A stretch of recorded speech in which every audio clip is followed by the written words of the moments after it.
Hello, twos, and welcome to your insight reveal for this full moon eclipse in Gemini occurring November 30th, 2020.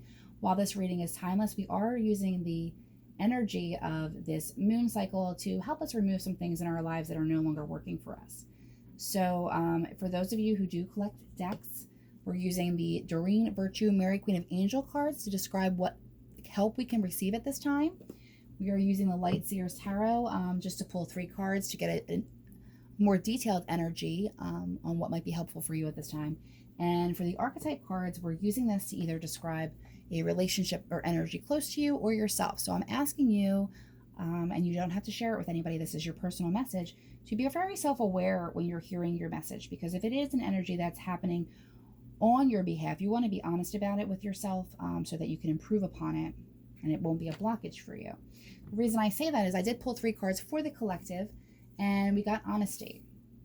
I am in touch with my true feelings regarding this situation. So it's going to be very important to be honest with yourself and others at this time, and it will be very helpful to do so. The energy coming in, we're getting the Hierophant, and this talks about your higher self or your higher power, okay? Very connecting and kind of getting it, a piece of enlightenment if you look at this image here. It can also represent institutions of all kinds, the institution of marriage, the hospital institution, which I do believe is part of the overarching energy for the collective altogether, an institution for education, a mental institution.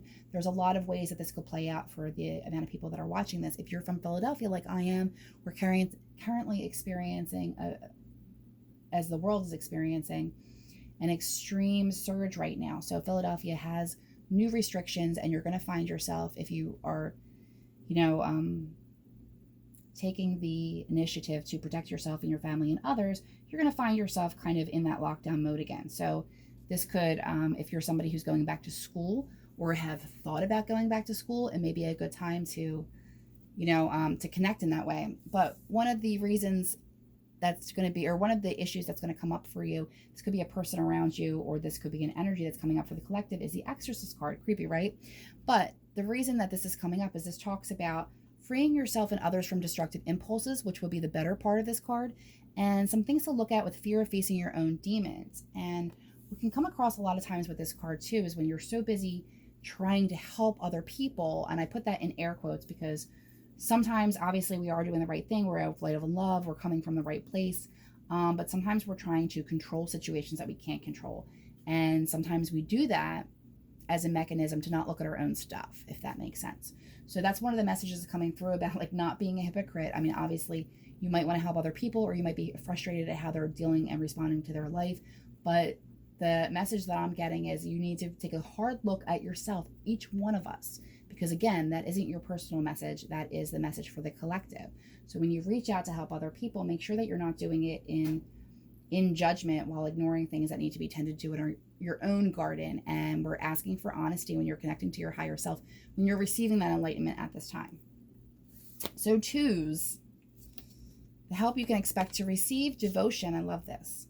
As I fully commit to my values, relationships, and God, I am clear about what to do next. And I do want to say, take this how it resonates for you. You do not have to be in this belief system or religion to talk about what that is for you and how you can commit to your values and be devoted to your purpose, to your family, to yourself, to your higher self, to your higher power, whatever that is for you. Okay. So that's going to be your help at this time. It's kind of like your devotion will be paying off. It will be recognized, and where you get your spiritual nourishment will be a lot of help to you at this time. So don't put that off. Challenge you have right now would be lovers. I think for the twos might be experiencing this. This could be an energy around you. Maybe you're dealing with somebody who's having these problems and having to pick this up, or maybe you're going to be experiencing this in your own energy field. Remember, full moons, especially full moon eclipses, are especially powerful when it comes to bringing things to the surface. So if things have been kind of bubbling underneath of the surface and not being confronted, you might see some of that come through at the time, and it might be in your relationship house. So we're talking about, on the best day, great passion and devotion, unbridled appreciation of someone or something. And kind of some of the challenges of that would be obsessive passion that harms others, or self-destructive devotion. So that's interesting. We're getting devotion for both. Okay. So that's something to look at. Take it as it resonates for you in your personal message. And then we're going to pull 3 tarot cards from the Light Seers Tarot to see if we can string some of this together. Again, as a collective read, some of it is going to resonate for you. Some of it isn't. Take what's helpful, but again, be honest with yourself. You could be the difficult lover in this moon cycle. You may not even realize it now, and it may kind of pop up in a couple days. So it's okay. You know, I mean, things sometimes they have to come out, and the catalyst that does that isn't always pleasant. So just, you know, take it in stride and keep your sense of humor. 3 of Cups, Queen of Swords, 7 of Pentacles. Okay, so normally we have an area of celebration. I feel like for some of you, you could be celebrating or considering the next step in the relationship, whether that's marriage. And if this isn't resonating for you on a romantic level, you can take it as what your passion is or purpose or career. Okay, because sometimes this comes in as a celebration of all kinds. It could be the celebration of a birth of a child, a celebration of an opening of a new business. There's a lot, but there was a lot to celebrate here. And there's something that wasn't, that there wasn't action. There was, the action had stopped. Okay, for some reason, the forward motion had stopped. And I don't know exactly what's causing that. It will be different for each of you, but there's been a change in the action element here. It's kind of like some of you may be resting on your laurels in this situation instead of bringing the growth into the situation, which is the next card, the 7 of Pentacles. And this talks about finally seeing some payoff here, finally looking at the situation and understanding that it takes work and to see that growth. And sometimes because, and especially in the representation of this card, I want you to check that out, because even though his plant that he's been working on is probably has nourished since it was a baby seed, isn't as big as he would like it to be, look at those deep roots and look at the pentacles on those roots, okay? So you do have that coming in for you, but it almost seems like something has gone on where either someone in the relationship has gotten lazy, or maybe on your way to the purpose of commitment, you kind of got stuck.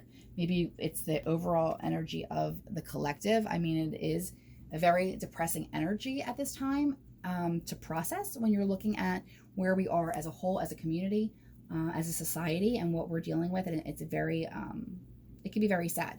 So some of that could be just maybe you're just not that into it right now. Maybe it's not something you want to focus on, and maybe taking a step back to work on your spirituality and your devotion and recommitting to yourself will come back with some growth, with something that will actually begin to move for you. But I think that there is something that you're going to have to be honest with yourself about, and to really, really look at what part you may be responsible for. Okay, either in allowing things to continue that are not helpful, or not speaking your truth to understand, to get what you want. Because if people don't know how to help you, whether this is in a business relationship or an actual relationship, it's not going to grow. Okay, so there's a lot of energy here. I feel for some of you may be dealing with, or you may be presenting as some passive aggressive behavior. I would just be aware of this at this time. Okay, so have a very lucky and happy moon cycle. You can check out more information and services and offerings over at inspiredchiradio.com if you want to connect for a one-on-one.